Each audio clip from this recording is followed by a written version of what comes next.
Welcome to Forgettable to Frameable, the phone photography course for parents. I'm Andisha Thompson. In this first module, we're just going to look at your phone and the camera on it and understand what are the key features that I'd like you guys to know before we move on to the next modules. So you're probably wondering whether it matters if you have an iPhone or an Android.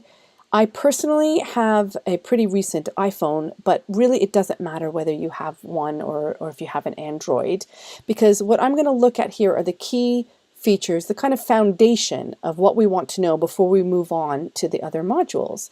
So we're going to just look at 5 key things about your camera phone that I'd like everyone to really know and understand before we move on. But first, let's look at your phone. So if you grab your phone, you probably have it right next to you anyway. If you're anything like me, it's always right beside me. And let's go first and wipe your camera lens.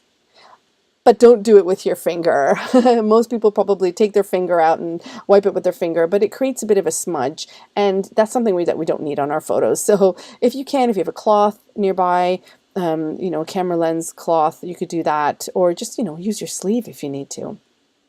So one thing I want to do before we dive right in is to get you guys to see if you have the most recent updates. It's really important that you do have the most recent updates, because for some cameras, if your operating system isn't the most up-to-date for your phone, some of the features aren't there. And it's happened to me before where I have updated my operating system for my phone and I noticed that I had new features show up on my camera. So make sure you have the most recent updates.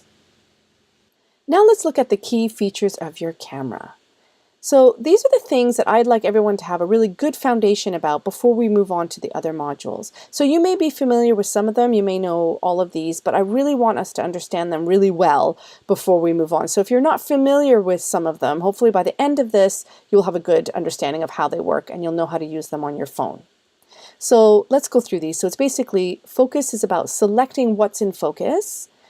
Brightness is about making the picture brighter or darker before you actually take the photo.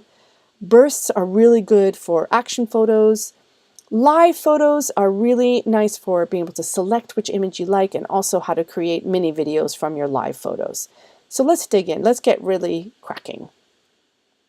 So let's look now at a video I've created about focus and brightness. A lot of people don't realize is that you can pick where the focus point is. So if you tap the screen, it'll focus on whatever the square's on. And you can also adjust the brightness by moving your hand up and down. On the iPhone, that lets you adjust the brightness, which means that if you're in a dark place, you can brighten it before you even take the photograph. So now let's look at how you choose the focus and brightness on your phone. So with iPhones, you have a box that shows up, and that's actually quite similar to Androids. It's more of a circle, I think, on some Androids. And you set the focus by just touching the screen. If you don't do anything, your phone will automatically see a face and will select it. Sometimes it will select 2 faces. So it will take the one that's the bigger box and that will be the one that's in focus. But sometimes maybe you don't want that to be in focus. You want something else to be in focus. So be aware of where this box is and you can change the focus by just touching it and moving it around. Now, if you want to look at brightness, you move the sun up and down to make it brighter or darker, and it's good to do this before you actually take the picture. And on some Androids, you find it towards the bottom of your image. So here's an example where if your camera was taking this automatically, it would take this picture here on the right. It would focus on the face and do it that way. But let's say you want to be a little bit creative and you want to do something kind of fun with your picture. You can select the focus and move it somewhere to the, to her hands in this particular picture. Now, choosing the focus is particularly good if you have 2 or more areas in your picture at different depths. So one is close to you, one is far, and then you can choose or even toggle between them in terms of what you want to do for the photo. Now, looking at altering brightness, this is good to do, I was saying before you take your actual picture. So you want to be able to see, is this picture going to turn out nice if I make it, a bit brighter or darker, basically selecting what I want to do with it. So this picture on the right, what I've done is it hasn't been edited or anything. We've just made it a bit brighter, and you can see on the side of her face, you can see her eyes a bit better. So if you do see a picture that's a bit dark and you're like, oh, I don't really like this, just by altering the brightness before actually taking the picture, it could potentially change your mind. So now I want to just show you the function of taking bursts. Now these are really good if you have children that are doing something where they're running around or they're really busy, because what it does is it lets you take lots of images, and then at the end you can pick which one you want, and you can pick the one that's in focus, because sometimes kids are moving too quickly and some of the pictures are not in focus. So let's just take a look at this video. So obviously with children, they're very active, they're very busy, and sometimes it can be a challenge to capture those really fast moving actions. And one way to do this, and it's really quite a clever thing to do, is to use the burst function. So what you do is you're actually just taking the picture as you normally would, but you're holding down the shutter release, the button that says take the picture, and you're just depressing it and you're just holding it down. And by doing that, you're taking several continual photographs of your child, and then you just pick the one you want. And it's more likely to be in focus that way because you pick the sharp ones and not the ones that are blurry. So let's see that in action.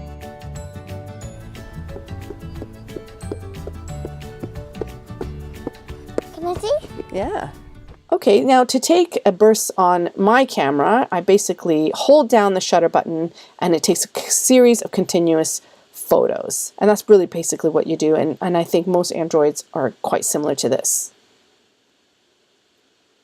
Now here's a picture of what it looks like if I want to edit my photo and I want to be able to select which one I want to pick as the predominant image. So if you, on my phone, you look at the bottom and you can see all the different options, and you can kind of scroll through those, and you select from these ones the ones that you want to use.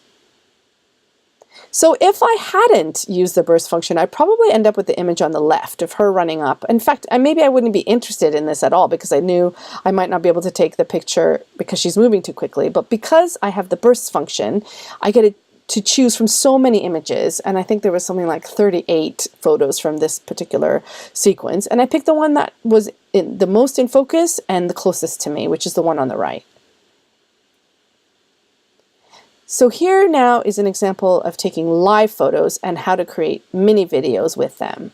So one of the fun things you can do with smartphones that you can't do with my professional camera is to use the live function to do a loop. And it's a really fun thing to put on social media and show your friends and stuff and family. So let's go to try it out. So do you want to try out your star jumps? Go for it.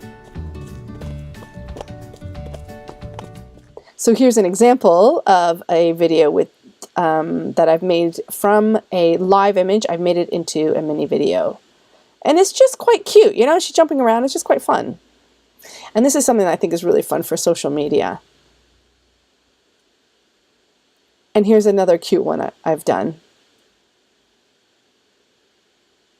Now, I think the cool thing about mini videos is that if they do an action that is quite pronounced, so like the previous one, moving the arms up and down, or this one jumping up and down, you know, jumping from the handlebars, that one is fun because there's quite a pronounced action. So if you're going to do a live with and create a mini video, make sure that the action is quite pronounced. And here is how you actually create a mini video using the functions that your phone has already. Now this is with an iPhone, but it's similar with Androids. So here we are. Here's my live image. I scroll down. So on iPhones, you scroll down and you have a few options. And the one you want to pick is bounce. That's the best one, not loop, but bounce. And then it takes a second and then it creates this for you. I'd like to suggest that whenever possible, you always shoot in live mode. So that's something that will then give you flexibility if the children are moving, and you don't have to think about it. Always just set it on the live mode. The only time I think you shouldn't use a live feature just to, you know, keep it on all the time is when you don't have much storage on your phone, because live photos are actually 1-second videos. So what that means is that it's going to take up more space on your storage on your phone itself. So if you're short on storage, don't use the live function. Try to actually make your storage, open up some of your storage, because live functions is fantastic. And the fun thing about live photos is that just like what we saw in bursts, you can also choose the best photo. So here's an example with the burst itself. With the burst, you look and you have all the photos down there that you pick. And it's the same thing with a live photo. So let's look at the way I chose it, how you choose it. So here I've taken a live image. It's about a 1-second video, and I'm scrolling through the different images that have been taken. So let's say I come across here and I think, okay, maybe do I want that one? Maybe I just want to move it over a little bit. Perhaps there we go. And then I'm going to pick on it, say make key photo, and then that's the one that it's going to take as the main photo, and then I just edit that one. Congratulations, you've now finished module 1. So what we've learned, let's just do a recap. I've shown you how to focus your photo, how to choose what's in focus, how to change the brightness before you even take the photo, how to create bursts to capture action, and how to do live photos and how to select your favorite image, and also how to make mini videos with your live photo just for fun with social media. Now in the next 2 modules, we'll cover specific techniques for photographing children outdoors and indoors. So we're going to use these 5 things that we learned in this module and we're going to apply them in the next 2 modules.